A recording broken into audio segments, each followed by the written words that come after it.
been said.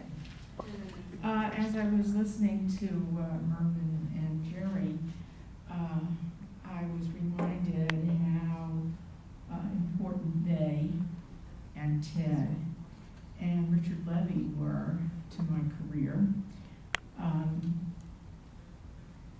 Merv in the 70s, when I was in Long Beach, and he was the center director, said to me, "I have a job for you." In the middle 70s, Jerry Buga said, "I have a program for you." In the late 70s, Ted Cantor said, "I have a career for you." And that was it. So much of what's been talked about in terms of, I was hired, I came on as the director of the Eastern Area Council. We weren't quite yet to regionalization.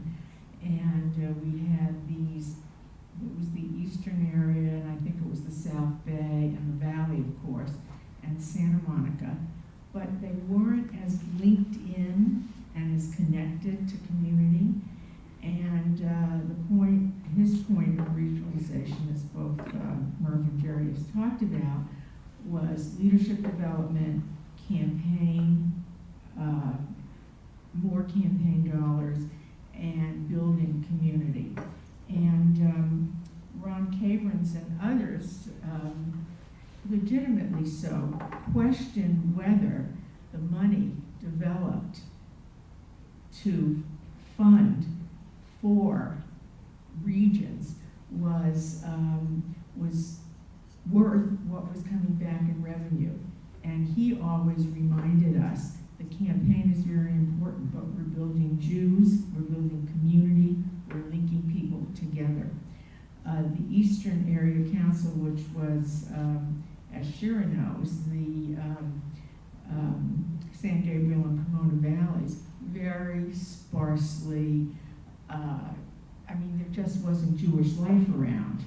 And if any of you haven't read it, and if you ever are sent to a community where you don't see Jewish life the way you see it when you live in Los Angeles, you may want to look at Wayne Feinstein's master's thesis from the school on creating non-place communities, because it was a very interesting piece of work.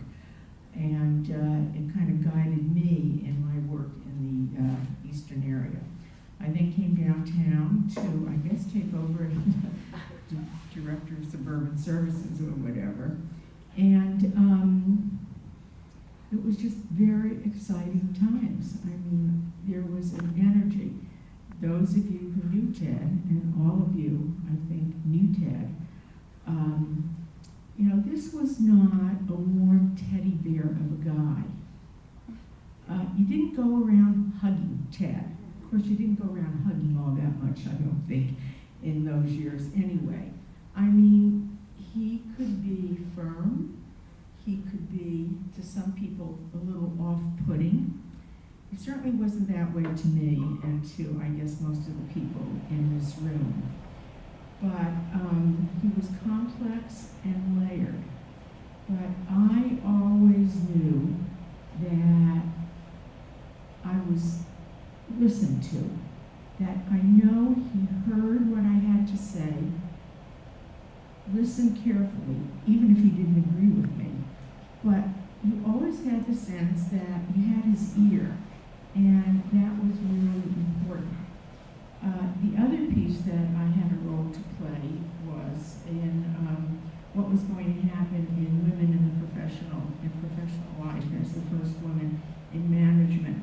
And there was a young sociologist back then, in those days, in the 70s, early 80s, Rosabeth Cantor, who wrote a very interesting book on men and women in corporations.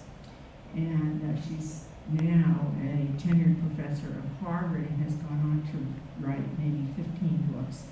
But she said in that first book, she talked about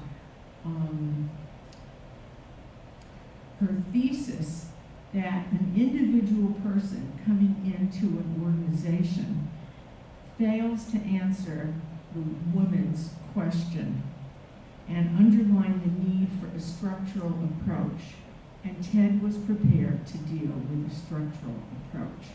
Her theory was that you needed 35% of that minority group in the organization to begin to institute cultural change.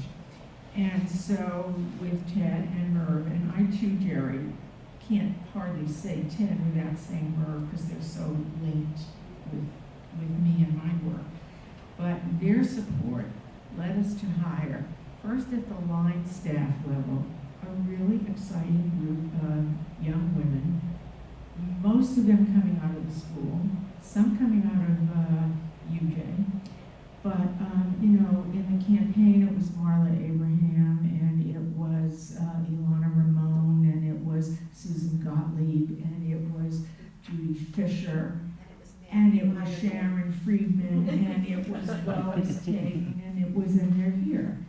And so those women, capable, educated, competent, were hired, and Deborah Messenger Schreier and Toby Inlander, and I'm probably leaving out loads of names, were hired first at line positions. And slowly, and not so slowly sometimes, they began to make their mark into management. Certainly Toby and Lois. And then I remember Jack Mayer. We hired Jack Mayer to be out in the valley, and he comes and he says, there's a girl in Houston. We ought to bring her in. And I said, come on, Houston. And I go see Ted, and Ted says, Houston? A girl in Houston? We're in LA. You mean you can't find anyone in LA? Anyway, it was not such an easy sell, I want you to know. But we persevered, and in came Ms. Kaplansky from Houston, and there's nothing left to say. We all know where she was. And now she's very nice, happily retired. So that